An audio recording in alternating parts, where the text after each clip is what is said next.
Yuk kita melanjutkan ngobrol sehat bareng saya Dr. Pua, masih dalam serial kesehatan reproduksi. Yang lalu kita sudah membahas kesehatan reproduksi remaja, sekarang memasuki jenjang selanjutnya yaitu jenjang persiapan pernikahan. Apa saja yang perlu dipersiapkan menjelang pernikahan? Itu semua akan kita kupas tuntas dalam edisi Ngobrol Sehat bareng Dr. Pua kali ini.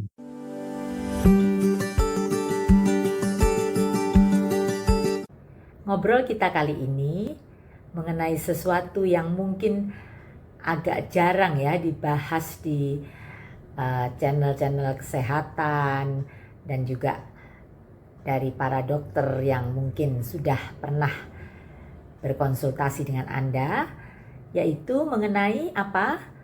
Persiapan menikah. Nah ini ya, loh dokter masa pakai persiapan dari sisi kesehatan dan sebagainya. Nah, ayo kita ngobrol ya.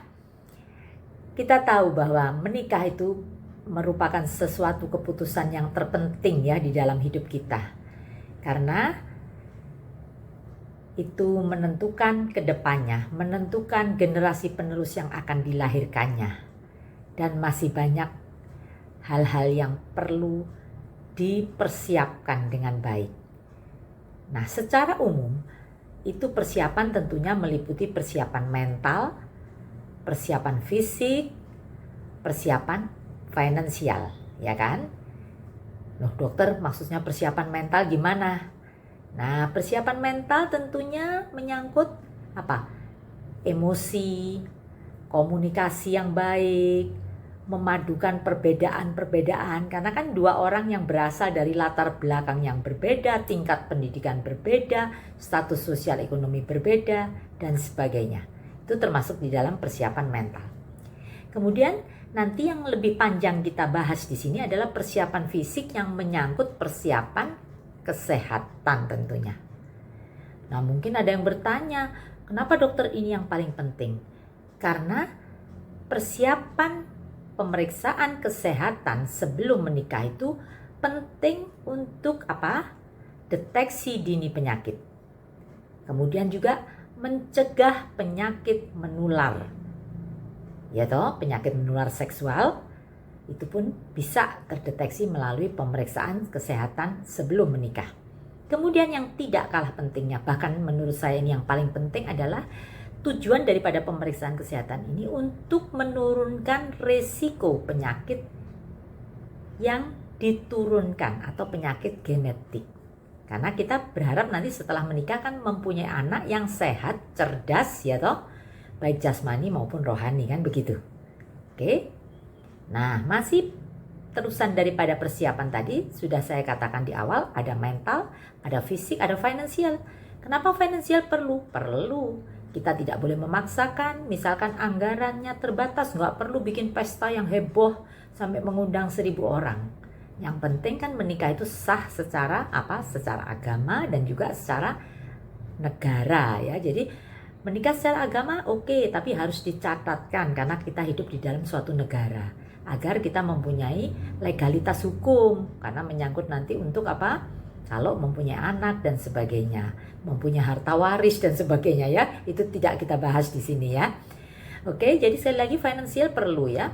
Persiapannya, penghasilannya, calon suami atau istri ini bagaimana? Dua-duanya masih nganggur, masih ikut orang tua, beda lagi ya. Beban orang tua tentunya bertambah dengan anaknya sudah menikah kalau mereka belum bisa mandiri. Nah, persiapan yang tidak kalah penting para calon pengantin ini adalah persiapan administrasi. Apa itu dokter?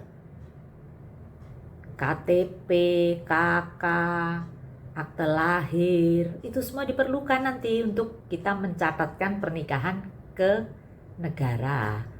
Diperlukan untuk nanti kalau mempunyai anak agar anaknya mempunyai akte kelahiran dan sebagainya. Jadi udah jelas ya, persiapannya ada persiapan mental, persiapan fisik atau kesehatan nanti yang akan kita bahas lebih lanjut, persiapan finansial, ekonomi, persiapan administrasi. Nah, sekarang kita masuk ke yang paling penting nih karena ada hubungannya dengan saya sebagai dokter, khususnya dokter spesialis kebidanan dan kandungan adalah Pemeriksaan kesehatan apa saja dokter yang diperlukan?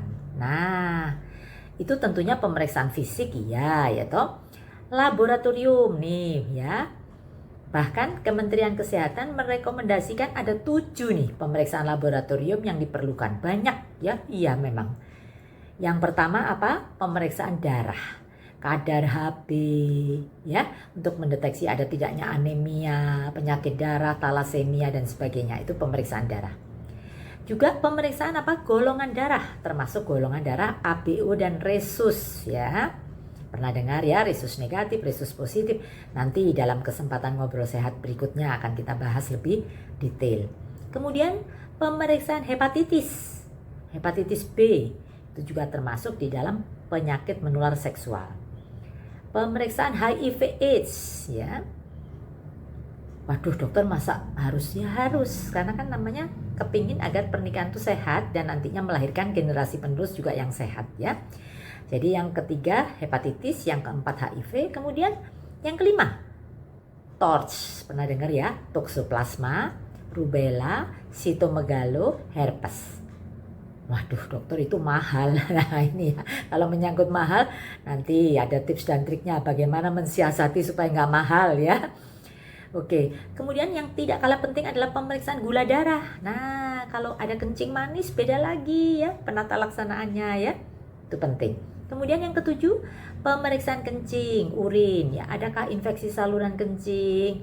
Adakah albumin? Adakah gula urinnya? Maksud saya yang menunjukkan ke arah kencing manis dan sebagainya, itu bisa juga dengan pemeriksaan urin. Jadi ada 7 ya pemeriksaan laboratoriumnya. Nah, selain pemeriksaan laboratorium, selain pemeriksaan fisik, kalau bagi calon pengantin wanita tentu ada perlu ditambahkan USG untuk melihat bagaimana rahimnya, indung telurnya, salurannya, adakah kista, adakah miom, atau bersih semua tapi siklus haidnya bagaimana, teratur tidak. Nah, itu termasuk di dalam persiapan fisik juga ya. Kemudian para sahabat sehat saya, pemeriksaan atau termasuk apa? Screening apa? Gizi ya. Gizi. Jadi kalau terlalu kurus juga nggak bagus, terlalu gendut, obesitas juga nggak bagus. Itu termasuk masalah gizi, itu termasuk dipersiapkan juga pada saat pranikah. Kemudian olahraga. Loh, masa calon pengantin kok diurusi juga masalah olahraga? Mulai dibudayakan pola hidup sehat termasuk olahraga ya. Jadi sekali lagi, calon pengantin perlu juga untuk mempunyai stamina yang bagus, perlu olahraga yang teratur, olahraga yang sesuai dengan kemampuannya. Nah, kemudian penting juga nih vaksinasi. Calon pengantin wanita disuntik TT, katakan itu termasuk juga persiapan kan pranikah. Kemudian suntik HPV, ya, suntik pencegahan kanker serviks baik bagi calon pengantin wanita maupun pria. Nah, itu semua termasuk di dalam ranah pemeriksaan fisik atau persiapan fisik, persiapan kesehatan untuk calon pengantin. Tentu ada yang bertanya, dokter segitu banyak pemeriksaan macam-macam, biayanya berapa? Kan kami butuh anggaran untuk nanti resepsi lah, untuk istilahnya mantu ya, kalau yang jadi orang tua atau yang calon pengantinnya, mereka nggak mau nyusahkan orang tua, maunya semua biaya pernikahan dibiayai sendiri. Oke, saya beri tips dan trik yang sederhana. Anda boleh datang ke FKTP, ke puskesmas, karena bagi calon pengantin itu termasuk di dalam ranah kesehatan reproduksi. Di puskesmas itu ada jatahnya pemeriksaan gratis, termasuk itu pemeriksaan darah, golongan darah, hepatitis, HIV, gula darah, urin, itu termasuk di dalam paketnya. Tapi TORCH memang tidak termasuk di situ. Nah, TORCH ini boleh dikata bonusnya. Kalau Anda mempunyai dana mau periksa ke laboratorium di luar, maksud saya tidak di puskesmas, karena biasanya puskesmas nggak bisa kalau TORCH ya. Kalau HIV, sifilis bisa ya, VDRL, pokoknya PPHA yang ke arah penyakit menular seksual bisa. Nah, terus tadi dokter vaksin, oke, kalau vaksin TT kan ada program pemerintah juga bisa gratis. Kalau HPV memang belum ya, HPV yang dari pemerintah gratis hanya untuk anak putri umur 11 tahun, berarti SD kelas 5, kelas 6. Berarti kalau untuk calon pengantin nggak ada programnya. Kalau Anda ada dana lebih, silahkan. Kalau dikatakan, waduh kok mahal dokter? Ya, saya katakan bukan sakit itu mahal. Saya katakan sehat itu mahal. Artinya untuk bisa dapat sehat itu ada harga yang harus dibayar. Oke, para sahabat sehat, jadi itu tadi ya persiapan. Dokter, itu tadi untuk perempuan aja kan, untuk laki-laki sama. Jadi kalau periksa laborat, katakanlah darah lengkap HB, gula darah, urin, termasuk hepatitis, HIV, itu tidak hanya untuk calon pengantin putri, calon pengantin putra juga iya. Jadi persiapannya sama untuk putri dan putra, menyangkut persiapan mental, fisik, finansial, dan administrasi. Itu ya para sahabat sehat, semoga tayangan ini bermanfaat bagi Anda yang mau menikah atau mau menikahkan putra putrinya.